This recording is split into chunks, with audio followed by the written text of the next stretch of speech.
ধানের শীষ হচ্ছে শান্তির প্রতীক। এই ধানের শীষ হচ্ছে আমার মা বোনদের উন্নয়নের প্রতীক।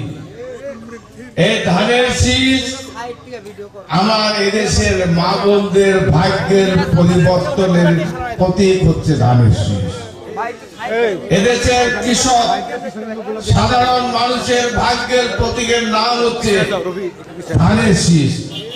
ধানের শীষ মানে শান্তি, ধানের শীষ মানে উন্নয়ন।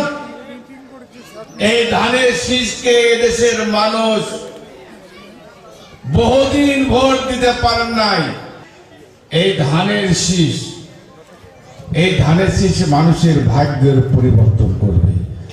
এই ধানের শীষ আপনাদের সন্তানরা যারা লেখাপড়া শিখে বেকার জীবন যাপন করছে, যারা কর্মসংস্থানের জন্য এই জায়গায় ওই জায়গায় ঘুরে বেড়াচ্ছে, বেগম তারেক রহমানের নেতৃত্বে আগামী দিনে যদি বিএনপি রাষ্ট্রীয় ক্ষমতা যায়, আপনাদের ছেলে মেয়েরা 1 কোটি ছেলে মেয়ের চাকরি কর্মসংস্থানের ব্যবস্থা আমরা করব।